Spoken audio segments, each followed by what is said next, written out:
जी नमस्कार दोस्तों, आप लोगों ने देखना शुरू कर दिया है द न्यूज प्लेटफॉर्म। मैं हूं सत्यम कुमार। आज शिक्षक बहाली में एक ऐसी न्यूज सामने आई है। बिहार पब्लिक सर्विस कमीशन के द्वारा जो एग्जामिनेशन हुई थी टीआरई 1 टीआरई 2 में, यह ऐसी एक एग्जाम थी जो पूरे उलझन के साथ आज पूरे देश में एक अलग ही आयाम पकड़कर चल रही है। बीते दौर में जो एग्जामिनेशन हुआ था, उस एग्जामिनेशन की हर एक पन्ने को खोलते हैं। इस पन्ने को खोलने के बाद हर एक दिन लगभग 30 से 40 कैंडिडेट ऐसे हैं जो पूरे बिहार में आज भी निकाले जा रहे हैं। और उसकी स्थिति ऐसी है कि कहीं पर आपको डॉक्यूमेंट वेरिफिकेशन देखने के लिए मिलेगा कि गलत जगह से डॉक्यूमेंट वेरिफिकेशन हो गया। कहीं पर आपको देखने के लिए मिलेगा कि वहां पर आधार कार्ड गलत था। कहीं पर देखने के लिए मिलेगा कि 2 आदमी की जगह पर 3 4 5 5 प्राण नंबर जनरेट हो गया। उसके साथ साथ आज की जो एक घटना है, इस घटना का जो न्यूज आया है, यह न्यूज को सुनने के बाद आप भी कहिएगा कि बिहार पब्लिक सर्विस कमीशन जो एग्जाम ली थी, क्या जो शिक्षक गए हैं स्कूल में, वह शिक्षक की जो स्थिति और परिस्थिति है, क्या बच्चे को पढ़ा पाएंगे, क्या बच्चे को शिक्षा दे पाएंगे, क्या वो बच्चों के साथ आत्मसात करके उनकी लाइफ और उनकी जिंदगी के लिए सोच पाएंगे। क्योंकि जो लोग भाषा अहर्ता पास नहीं किए हैं, पीजीटी में एक ऐसी कैंडिडेट का बात कहेंगे कि बाई नेम आया है इसमें पीजीटी का, जिसमें मैक्सिमम नंबर ऑफ कैंडिडेट जो है उत्तर प्रदेश के पाए गए हैं और मैक्सिमम नंबर ऑफ कैंडिडेट जो है बाहरी में आए हैं और मैक्सिमम नंबर ऑफ कैंडिडेट जो 86 निकले गए हैं, उनकी भाषा अहर्ता में नंबर ही नहीं आया है। यानी वो भाषा अहर्ता पास भी नहीं हुए हैं और भाषा अहर्ता में पास नहीं करने के साथ साथ आज इन लोग शिक्षक बनकर स्कूल में शिक्षा दे रहे हैं। हमको तो लगता है कि जाकर वहां स्कूल में पार्टी मनाते होंगे। जिस दिन से पत्रकार लोगों की बंद हो गई स्कूल में जाने के लिए, एक जो घटना घटती थी, जिसको 76 लिखने नहीं आ रहा है, जिसको 79 लिखने नहीं आ रहा है, जिसको 69 लिखने नहीं आ रहा है, जिसको बीपीएससी का फुल फॉर्म नहीं आ रहा है, वो लोग आज शिक्षक बने हैं। भाषा अहर्ता में पास नहीं किए हैं वो लोग भी शिक्षक बन गए हैं, क्योंकि 39 नंबर कटअप था और 120 क्वेश्चन में अगर एक से अधिक एक ऑप्शन है, इनमें से कोई नहीं, अगर ए या बी या सी कोई भी पूरा रंग कर एक नंबर को चल आता है तो मैक्सिमम प्रोबेबिलिटी कहता है ए बी सी में कि 40 नंबर जरूर आ जाएगी।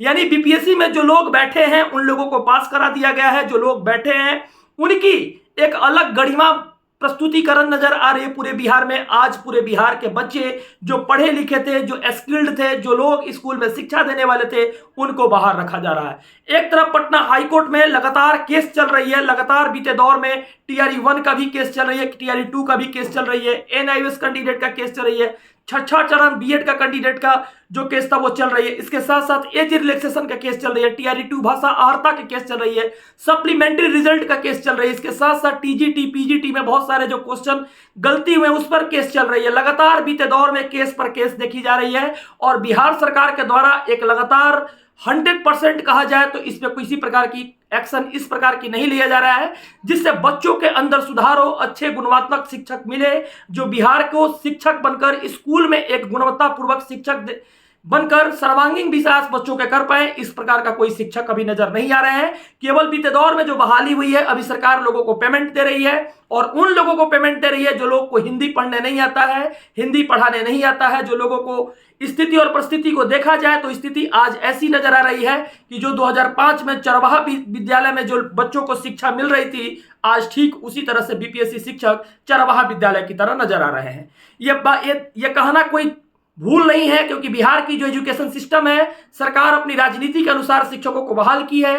क्योंकि अगर स्किल्ड शिक्षक चल जाएंगे तो राजनीतिकरण भी होने लगेगा, स्कूल में पढ़ने लिखने लगेंगे और नेता से सवाल भी करने लगेंगे। इस प्रकार की धारणा को देखते हुए सरकार ने शिक्षक जो बहाल किए हैं, भाषा अहर्ता को खत्म करके पुनः पुरातन निरंकुश राजशाही व्यवस्था को लागू कर दिए और लागू करने के बाद आज स्कूल में शिक्षकों को ऐसे भेज दिए हैं जो आने वाले जो 2 दौर 3 दौर हैं, उस 3 दौर में जो बच्चों की शिक्षा होगी वो पर्याप्त रूप में अच्छी नहीं होगी और वो बच्चे गुजरात जाएंगे, वो बच्चे मुंबई जाएंगे, वो बच्चे कर्नाटका जाएंगे, वो बच्चे पंजाब जाएंगे। वो लोग जाकर यहाँ से काम ढूंढेंगे, काम करेंगे। और क्योंकि बिहार के बच्चे को मजदूर बनाने की फैक्ट्री बना दी है भैया ये शिक्षकों ने, ये अधिकारियों ने, तो इन अधिकारियों के लिए सबसे बड़ी एक्शन ये जारी होने वाली है।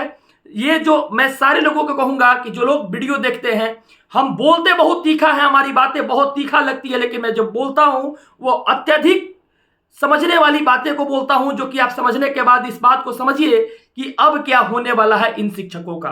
एक तरफ TRE 1661 केस की बात होती है, सारे लोग कहते हैं। एक तरफ 9574 सीटेट एक्ट केस की बात आप लोग कहते हैं। एक तरफ TRE 2 भाषा आहर्ता केस का बात करते हैं। एक तरफ बात करते हैं सप्लीमेंट्री रिजल्ट का क्या हुआ। एक तरफ आप लोग बात करते हैं एज रिलैक्सेशन का क्या हुआ। एक तरफ आप लोग बात करते हैं PGT TRE 2 में कितना सारा सब्जेक्ट में रिजल्ट आएगा, कितना भाषा कॉम्बिनेशन होगा। एक तरफ आप लोग बात करते हैं कि PRT में क्या होने वाली है। इस तरह से लगातार समस्या दर समस्या आप लोग के साथ आते रहेगी और जिस दिन रिजल्ट आ जाएगा केस का मैं आपके सामने स्क्रीन पर रख दूंगा। इसलिए इस प्रकार की कमेंट करने की जरूरत नहीं है। लगभग सारे केस में 6 से 7 हियरिंग हो चुका है। वह केस जो सारी है अंत दौर में चल रही है। किसी किसी दिन केस का सिचुएशन ऐसा हो जाता है कि जो 150 के ऊपर में नंबरिंग होता है और लगता है, जिस कारण से केस लग भी नहीं पाता है नंबर मिलने के बाद। और लगातार एक बच्चे जो है, सारे लोग जो है केस की बातें को सुनते सुनते परेशान हो जाते हैं। आखिर हुआ क्या, आखिर क्या होने वाला है। तो भैया केस का टेंशन को छोड़ दीजिए। जो दौर अभी चल रही है, जिस प्रकार की परिस्थिति चल रही है, उस प्रकार की परिस्थिति में हर एक विषय वस्तु को जानकारी ले रहा हूं और आपके सामने मैं प्रस्तुतिकरण के साथ मैं आपको दिखा रहा हूं। अब आती है बात एक सबसे बड़ी समस्या एज रिलैक्सेशन को लेकर। तो एज रिलैक्सेशन को लेकर भी एडवोकेट साहब का बीते दौर में मैंने इंटरव्यू भी लिया था। अगर आप लोगों को एज रिलैक्सेशन के बारे में अगर मिलना है, जानना है क्या होगा, आप लोग एडवोकेट साहब से ही बात कीजिए, क्योंकि एज वाले जो हैं उनकी एज क्लैप्स कर चुकी है, वो लोग निकल चुके हैं। आपको अगर एक साथ मिल रहा है, एक जीवन का नया आयाम मिल रहा है, तो शायद आप लोग मिल सकते हैं, बात कर सकते हैं उनसे भी। और साथ साथ उनके लिए नंबर भी मैं दे रहा हूं, देख ही लीजिए, क्योंकि लगातार मेरे पास कॉल फोन्स आते हैं कि सर बात करा दीजिए। अब आते हैं एक मुद्दा और कि TRE 3 का रिजल्ट कब आएगा। बहुत सारे लोग का द्वारा कहना है कि TRE 3 का रिजल्ट कब आएगा, किस तरह से आएगा। अभी तक देखिए कि प्रधानाध्यापक का जो एग्जाम हुआ था, हेड टीचर का एग्जाम हुआ था, इन सारे लोगों के द्वारा अभी भी रोस्टर पहुंचा नहीं है हेड टीचर का और प्रधानाध्यापक का, जिस कारण से बच्चों में एक अलग अफरा तफरी का माहौल है कि TRE 3 का रिजल्ट दीपावली तक दे दीजिए, छठ तक ज्वाइनिंग करा दीजिए। अभी क्या परिस्थिति होती है, इसके लिए मैं कल से लेटर देना स्टार्ट कर देता हूं सचिवालय में। बीते दौर में भी मैंने लेटर दिया था कि रिजल्ट जल्द से जल्द आप लोग की दी जाए। और जो केस चल रही है फाइनल दौर में है, कोई भी केस अभी डिसमिस नहीं हुआ है। फाइनली जो है ऑलरेडी सुनवाई हो जाएगी, उसके बाद आप लोग को न्यूज दे दिया जाएगा। और पूरे बिहार के बच्चों को एक बार जरूर कहेंगे, आपकी अगर कोई प्रकार की प्रश्न है तो आप लोग अपने कमेंट बॉक्स में जरूर दीजिए और देने के बाद आप लोग यह बात जरूर कहिए कि आपकी कौन सी प्रश्न है। निगेटिव प्रश्न करने से कोई फायदा नहीं है, क्योंकि जो चीज होना था वो चीज हो चुका है और जो चीज होने वाला है वो चीज आगे आपके मार्गदर्शन से और आपके क्वेश्चन से होगा। और आने वाले दौर में TRE 4 का जो नोटिफिकेशन की चर्चा हो रही है, इस पे अभी शिक्षा विभाग किसी प्रकार का दृष्टिपटल नहीं अपनाया है और वो दृष्टिपटल जिस दिन अपनाएगा इसके बारे में भी चर्चा की जाएगी। और STET रिजल्ट को देखते हुए अभी छठ तक किसी प्रकार की मौका नहीं है जिसमें STET का रिजल्ट दिया जाए। और बात रहा एक तरफ से भाषा आहर्ता के साथ साथ वर्टिकल आरक्षण और हॉरिजेंटल आरक्षण, इस पर सरकार ने खुद की गलती मानी है और मानने के बाद एक लेटर भी निकाली थी। उस लेटर पे स्पेशल एक वीडियो बना देंगे, क्योंकि सरकार ऑलरेडी उसमें भी फंसी हुई है। बहुत लोगों का मानना है कि TRE 1 TRE 2 में जो लोग बहाल हो गए हैं वो अमर हो गए हैं। आज भी लोगों को निकाला जा रहा है, एक की करके दो की करके निकाला जा रहा है।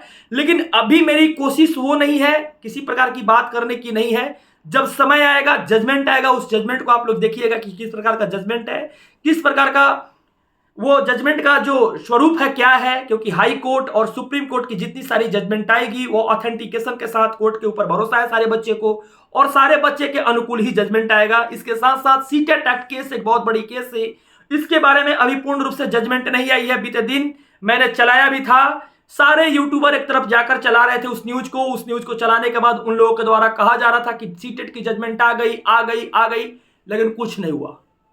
सब लोग हवाबाजी करते रह गए, कुछ नहीं हुआ। और आने वाले दौर में अब क्या होने वाली है वो समय बताएगी। समय दर समय हर एक विषय वस्तु को खोली जाएगी।